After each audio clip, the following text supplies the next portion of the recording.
Redditors who work with or around that ultra-rich. What's the worst excess or waste of money you've seen? I work in a very wealthy town. The parents will get their kids a brand new BMW when the kids turn 17 and get their licenses. The kids will do something stupid and total the car in less than a year, and the parents buy them a brand new replacement BMW. Sounds like you need to open a BMW dealership. I went to a college with a lot of wealthy kids. My roommate freshman year was one of them. She was awesome and humble as fuck, but her family was loaded. We went to her condo in Cabo for spring break and our return flight was delayed by a day. Her dad was so close to playing $10,000 plus for a private jet to fly us back because I had 2 lectures the next day and my roommate had 1. I wasn't planning on going anyway, so I'm very happy we talked him out of it. They ended up getting their own jet a couple of years later and I see a lot of pictures of their dogs with their own seats and tables on the plane. It's actually pretty damn cute. I read a reply on a thread similar to this one that helped explain the mindset of the super rich. Once you have enough money to buy just about anything you want, it pretty much ceases to have any value to you. So, your most valued resource is your time. You have only so much time, and no way to earn more. So when the rich are having private jets fly them around, or ordering custom things to be delivered, what they're actually doing is buying time using a basically unlimited resource, money, in order to preserve a limited one, time. He wasn't buying a private flight, per se. He was buying the time that would have otherwise been wasted. That's a good way to explain some spending behaviors of the ultra-rich. Then I see someone spent £75,000 on a custom-made designer dog coat with the dog's name spelled in diamonds that the dog wears once, and it makes me fucking angry. Really, your concept of it's only $X, who cares, just inflates. If you have $50,000, $5 is only 1/10 of your spending power. Might as well pay that much more to get takeout instead of going to the grocery store when you're feeling impulsive. If you have $50 million, that climbs up to $5,000. Buying a $10,000 private jet trip is roughly equivalent to saying fuck it, let's get an Uber. If you have $1 billion, $100,000 is a cheap lunch at McDonald's. Nothing like the other people's stories on here, but I used to work for a hotel for years. It was not a fancy hotel, and it was not in a rich area, but a long-term guest of mine wanted to take me and my friend to the casino on his dollar. I knew this man for 2 years by this time, and considered him a friend, so we both agreed to go. When we got there, he bought us all a drink, and then he proceeded handing us both a stack of $100 bills, like $1,000 each. He told us to gamble until we dropped. All he asked is that if either of us won the jackpot, that we would split the winnings with him. Coming from a modest upbringing, it felt like such a waste to gamble that money away, but we all ended up having a great time. And he never expected anything questionable in return. He was a very cool guy. When I was in college, I was employed by a neurosurgeon and his wife to do one thing. In exchange for being their pool boy, I lived in the pool house for free, utilities included. My job was to keep the pool clean, and act as lifeguard when their kids swam or had a swimming party. During the 2 years that I lived there, I was lifeguard maybe a dozen times. The pool house was like the one on Fresh Prince of Bel-Air. Sometimes I bartended at their dinner parties and made $250 cash. My friend is married to a plumber. He was once hired to set up a special room for a famous composer's wife's tortoise. It was a huge room in their mansion that his company set up to be arid all the time, like a desert. I believe it even had sand and cacti in it, and sun lamps. I don't know how much it cost, but it was more than most people spend on their houses, all for their spoiled ass tortoise. I'm surprised they let him in the room with the animal, given the known history of animosity between turtles and plumbers. A buddy of mine used to be a pilot on private planes for rich people. One time he was waiting for the guy he was going to fly that night at the main airport in town, and the guy called him and asked him to fly to a smaller, non-commercial airport that was closer to this guy's work to save time because he didn't want to deal with traffic.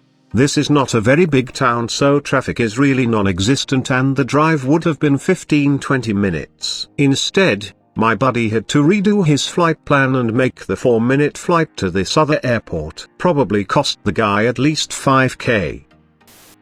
A guy I knew in college came from an extremely wealthy family. At one point we happened to be in the vicinity of his grandfather's house, and he asked if I wanted to stop and see his car collection. It was approximately 30 cars in his basement, basically a garage beneath his house with an elevator that took cars up to surface level. Mostly old Rolls-Royces, kit cars, or just weird things like one of the last El Caminos ever made. The car collection didn't strike me as a waste. I assume most of those cars will at least hold their value. His lawn did. Completely flat.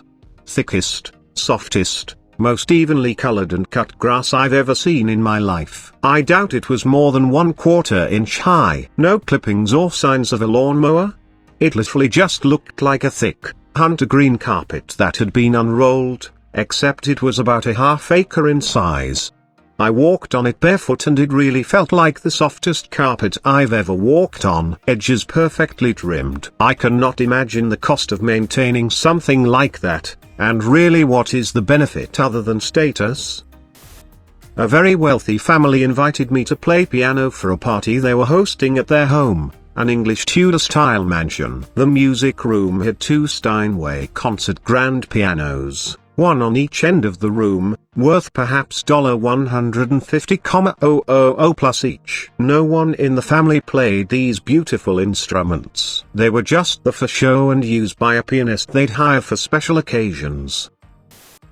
This reminds me of an awesome episode of Northern Exposure. In this case it was a violin, a Stradivarius, and the violinist ends up in a mental institution because he cannot handle the fact that something so precious and beautiful is going to be locked unused for years. Good to hear you did better. Violin Nazi here. It wasn't a Strad, it was a Garner Idel Jesu. I watched the episode on DVD last week.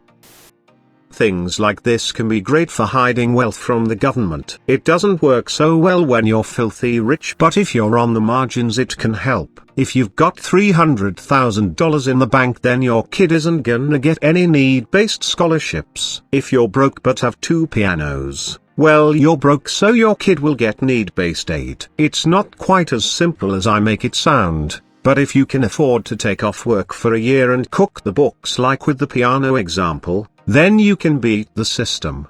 Sure, but if taking a year off work nets you a $400,000 loss in income, it's hardly worth it to gain $30,000 of financial aid. I distinctly remember one guy in my class popping into Apple to buy a new iPad, rather than walking back to his flat to pick up the one he had left on his desk. He did this more than once.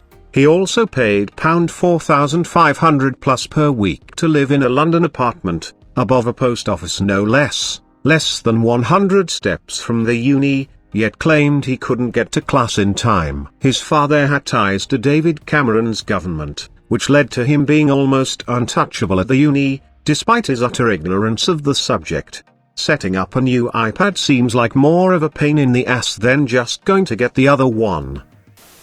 Right? This plus the stories I read about people destroying their iPhones just because they want a new one. It's like, why? All the effort of going to the store, purchasing one, standing in line, setting up a new one, transferring your contacts, your photos, your apps, all your login info. Does being rich give you the patience for that kind of stuff? My roommate last year in the one semester I knew him bought, at least, 3 earphones, 2 iPads, the gold Apple Watch, a MacBook Pro, which I never saw him use. He only ever used his gaming computer, I think it was called Alienware, 2 bikes which he definitely never used, a skateboard, a longboard, again neither used, and to top it all off, he moved off campus second semester but kept paying the $4,000/semester rent and used the dorm as a storage locker for all his random stuff. Better yet, he never came back for a bunch of his stuff, so now I have a very expensive skateboard. Alienware would make sense. They're somewhat infamous in PC circles for being gaudy and overpriced.